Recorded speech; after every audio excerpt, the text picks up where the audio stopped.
wabarakatuh. Nama saya Emma Yulianti. Saya berasal dari Bangka Belitung. Makna Islam sendiri itu adalah menyerahkan diri sepenuhnya kepada Allah. Bagaimana kita hidup itu menyerahkan hidup kita untuk Allah gitu. Hal yang memotivasi saya untuk masuk Islam itu, satu, di agama saya dulu itu saya nggak mengenal konsep Tuhan yang jelas.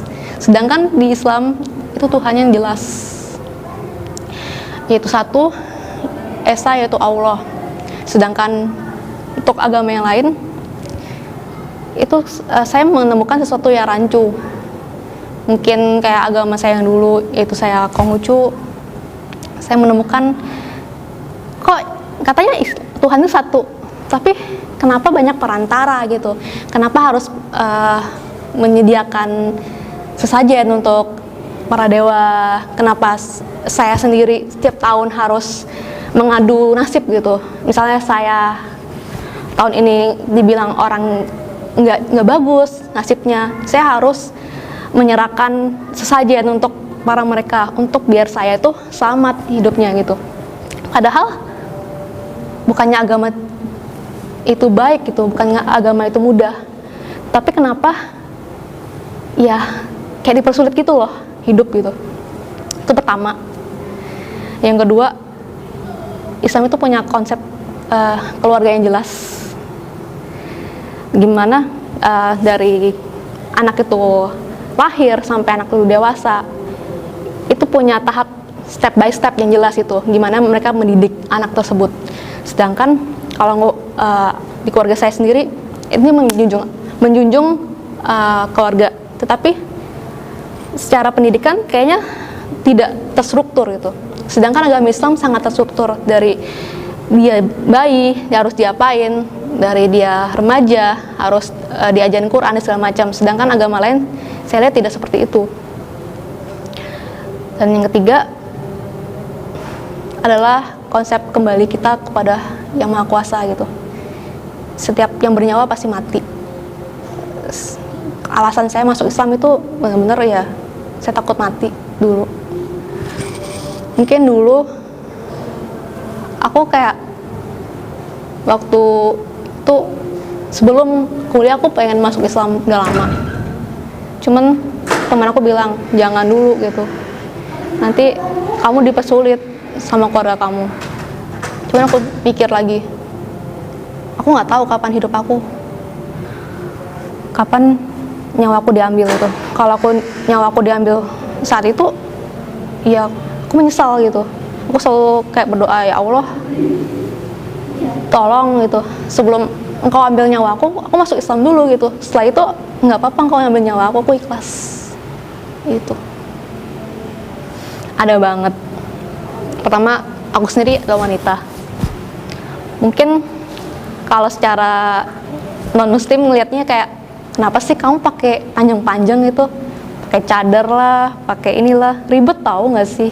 Aku sering digituin sama orang-orang gitu, apalagi sama keluarga aku. Kalau lihat aku pakai yang panjang-panjang, kayak jangan pakai panjang-panjang lah gitu, kasihan kamu nanti nyucinya gimana gitu. Tapi di situ aku ngeliat ada sesuatu yang wow gitu, kayak unik, dimana kalau cewek-cewek lain tuh kayak mengumbar aurat gitu, gimana orang-orang tuh pengen kelihatan cantik dengan rambutnya diurai, berpakaian seksi, mungkin dengan seperti itu mereka bisa terlihat cantik. Tetapi di Islam sendiri, wanita itu kalau mau terlihat cantik ditutup auratnya, akhlaknya diperbagus. Nah, jadi dari konsep itu tuh kayak berbeda banget daripada konsep-konsep agama lain. Mungkin saya pernah baca, agama Kristen sendiri juga menyuruh kita untuk menutup rambut kan. Bila mereka tidak menutup rambut, maka doa mereka tidak diijabah. Tapi aku nggak tahu kenapa sekarang mereka membuka rambut. Dari situ aku lihat kayak semakin aku belajar Islam, kayak ternyata jilbab itu melindungi aku gitu. Mungkin dulu aku ngerasa kayak pas waktu pertama pakai hijab tuh kayak kok orang-orang ngejauhin aku gitu. Kayak teman aku yang cowok-cowok pada kayak ngejauh banget, kayak pada jaga jarak gitu. Di situ aku benar-benar kayak aku pengen lepas hijab aja gitu. Kayak hidup aku tuh kayak dipersulit banget gitu. Waktu dulu aku masih labil banget kan, kayak pengen lepas hijab aja gitu. Biar kayak lebih punya teman lagi, pergaulan lebih enak lagi gitu. Cuman dari situ aku mikir kayak, emang kamu udah masuk Islam ya secara menyuruh, secara kafah, jangan setengah-setengah. Nggak tahu lagi kita kapan meninggalnya kan, gitu. Dan terus waktu beribadah juga Islam menyuruh kita untuk menutup aurat. Sedangkan agama aku yang dulu itu benar-benar ya kalau beribadah ya auratnya dibuka gitu. Malah semakin dibuka tuh kayak makin menarik perhatian gitu. Kayak ada festival, misalnya festival sembahyang bulan, itu bukannya kita, aku nggak sendiri ngerasa kalau aku remaja dulu bukan buat ibadahnya, tapi kayak buat cari cowok gitu, bukan buat cari Tuhan gitu. Di situ kayak aku ngerasa kayak kok begini banget sih gitu. Harusnya kan kita sebagai umat beragama yang kita niatnya ya buat Tuhan, bukan buat hal yang lain gitu. Pertama yang aku takutkan, kita meninggal kita nggak tahu ya kita meninggal dalam keadaan apa.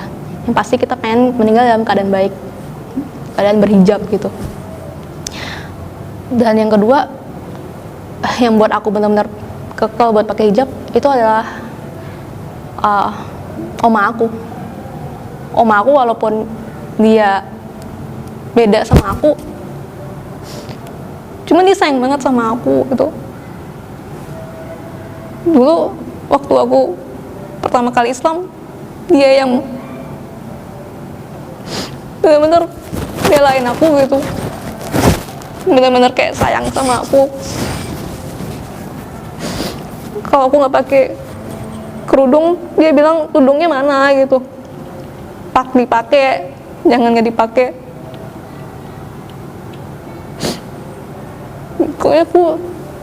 Kayaknya dia orang yang benar-benar nguatin aku pas aku lagi down, pas aku lagi udahlah gitu, aku nggak mau kayak hijab lagi gitu. Kadang dulu juga aku pernah berpikir kayak udahlah aku nggak mau hidup lagi. Dulu juga pernah kayak gitu, aku juga hampir pernah mau bunuh diri dulu karena aku ada di masa-masa kayak down banget. Cuman dari orang tua aku juga support aku gitu, walaupun mereka ada beberapa yang emang nggak suka aku Islam. Cuman dari orang tua aku welcome, dan mereka bilang gini, kamu kalau Islam yang bener gitu, jangan yang setengah-setengah, jangan yang nggak bener. Dari itu sih kayak benar-benar harus kekeh buat pakai hijab gitu. Konflik pasti ada ya, apalagi keluarga aku ada yang juga yang pendeta. Kayak aku pernah didoktrin juga buat kembali lagi ke agama aku yang dulu gitu. Cuman kembali lagi kesininya mereka udah menerima aku gitu. Ya mungkin aku ya juga orang yang keras dari dulu, jadi aku kayak mau didoktrin kayak gimana juga ya udah gitu. Ya aku udah masuk ini, ya aku nggak boleh keluar lagi gitu. Terus oma aku juga nggak pernah bilang kayak Islam itu jelek bagaimana.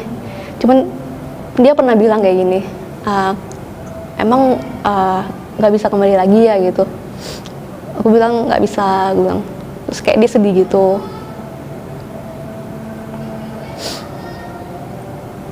Tapi aku tahu dia sayang banget gitu.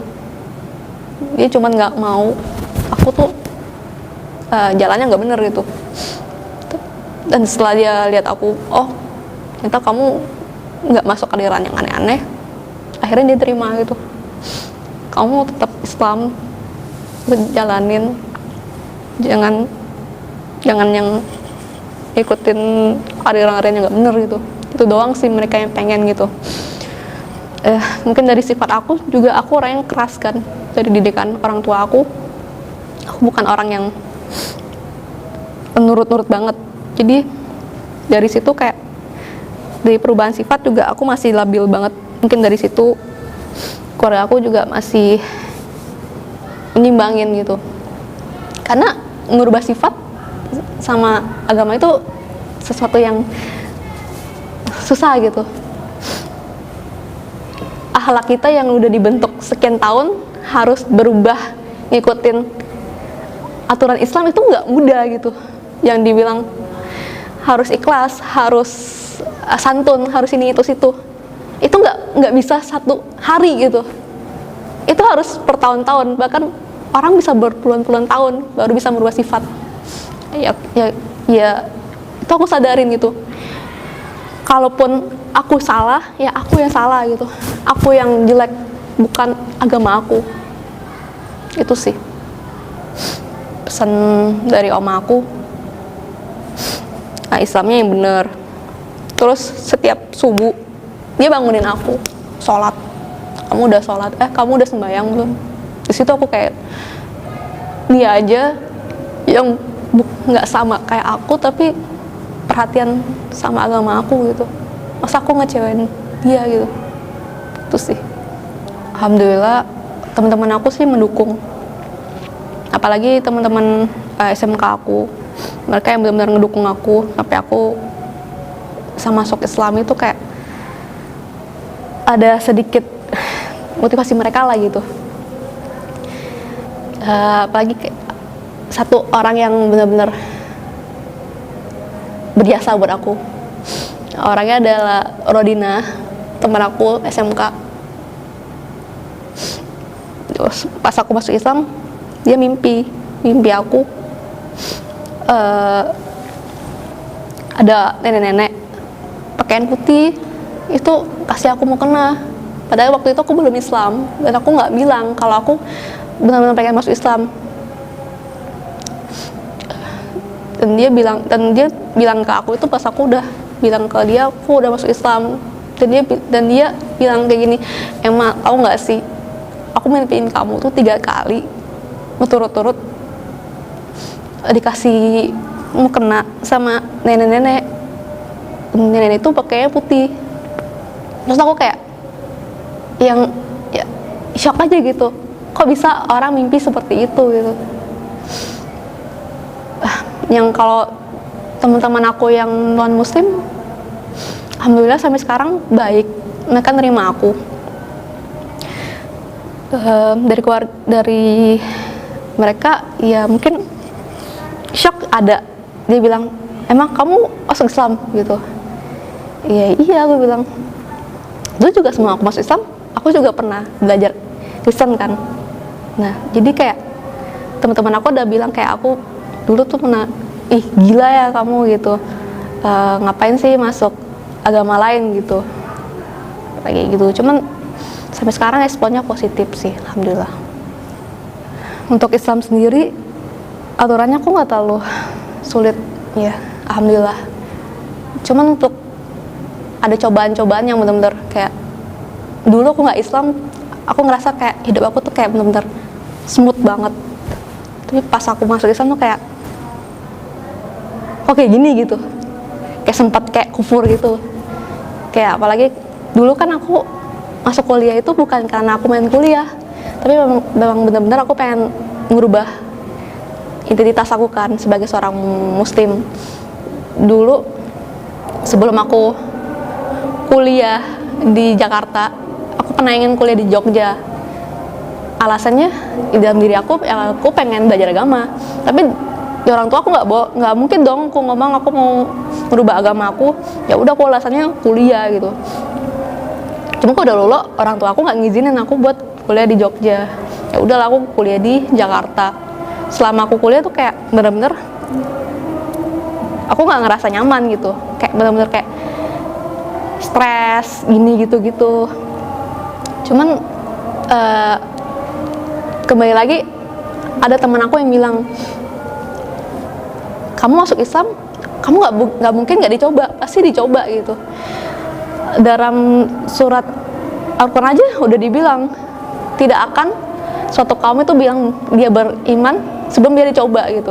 Jadi ya kamu jangan berharap buat hidup enak gitu, pasti kita akan dicoba gitu.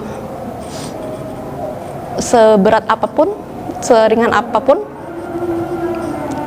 ya Allah akan nyoba kamu gitu, buat tahu kamu serius nggak sih buat deket aku gitu. Masa cuman itu aja kayak aku udah down gitu. Itu doang sih. Sebelum di Anaba, aku pernah mau nyantren juga. Di semester 4 dulu aku mau berhenti kuliah karena aku memang benar-benar main fokus agama kan.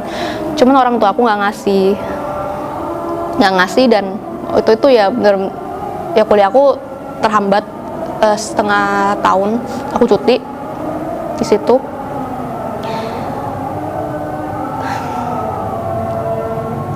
Gimana ya, kita pengennya ini tapi kan Allah nggak ngasih itu gitu. Jadi aku nggak ke pesantren itu, ya udah aku nurutin apa kemauan orang tua aku. Cuman ya balik lagi kayak aku ngerasa nggak nyaman gitu. Hidup sendiri itu tanpa bimbingan agama itu nggak mudah gitu. Lebih mudah di pesantren daripada hidup sendiri di kota orang. Selama aku nggak ada pembimbingan, nggak pernah masuk pesantren, itu bener-bener aku kayak terombang-ambing gitu. Aku mau belajar Iqra aja, aku harus berjuang mati-matian buat ngejar orang gitu. Aku dulu tuh tahsin, itu bener-bener aku harus kayak bangun pagi, harus ngatur jadwal aku. Terus aku kalau mau minta ajarin orang, aku harus bener-bener kayak ada waktu nggak, ajarin dong, kayak aku harus bener-bener kayak nyediain waktu aku gitu buat ngejar orang gitu. Terus belum lagi aku ilmunya yang benar aku nggak tahu, itu aku harus cari tahu sendiri, bukan dibimbing, bukan dicekokin. Tapi ya kalau kita memang udah serius masuk Islam, ya itu tantangan kan. Gak mungkin kamu udah masuk Islam, kamu nggak mau belajar agama gitu. Apalagi sekarang itu banyak akses, mau internet, mau buku, ya itu nggak ada alasan buat kamu nggak belajar. Tapi sangat-sangat berbeda. Walaupun aku udah belajar lewat buku, kajian segala macam, tapi dari akhlak, dari rutinitas sehari-hari, aku nggak kayak masih berantakan. Soalnya kan selama bertahun-tahun aku hidup ya seperti itu gitu, tidak mengenal rutinitas yang benar-benar dijalanin seorang muslim. Jadi kayak aku pengen banget kayak ngubah pola sehari-hari aku menjadi lebih baik gitu. Terus aku benar-benar, oh iya nih, aku udah niat tekad masuk pesantren itu pas aku udah mau skripsi pada saat ini kan. Alhamdulillah janji Allah itu benar. Aku nggak tahu Anaba sebenarnya, aku nggak pernah akses Anaba, internet atau segala macam. Tapi itu dari teman aku itu kenal Ustaz Maban. Nah dan dia memperkenalkan aku di pesantren ini dulu. Jadi aku udah kenal pesantren ini udah setahun atau 2 tahun gitu. Cuman untuk nyantren sendiri aku belum gitu. So aku balik lagi ke orang tua aku. Orang tua aku nggak setuju kalau aku nyantren. Orang tua aku bilang ngapain nyantren gitu. Orang tua aku lebih setuju kalau aku punya pendidikan yang memadai gitu untuk masa depan aku. Kalau pesantren mereka takut aku nggak punya bekal di masa depan gitu. Dan alhamdulillah sekarang aku udah nyantren di Anaba, semuanya pada welcome, pada mau ngebimbing. Mungkin kalau untuk peraturan sendiri aku ngerasa nyaman sih, nggak terlalu membebani atau gimana, masih bisa mengikuti lah gitu. Kalau bilang hidup bersama orang biasa aja gitu, kayak nggak ada sesuatu yang tantangan lebih gitu, karena sebelum itu aku juga udah bersosialisasi ke banyak orang kan. Kembali lagi, buat aku pesantren bukan sesuatu yang sulit, maksudnya bukan sesuatu yang susah, tapi malah sesuatu yang aku harus syukuri. Karena di pesantren sendiri aku malah lebih bahagia gitu daripada aku hidup sendiri. Kalau hidup sendiri aku kayak stres gitu, tapi kalau di sini kayak aku ngerasa happy, kayak ngerasa sesuatu yang harus aku syukuri gitu.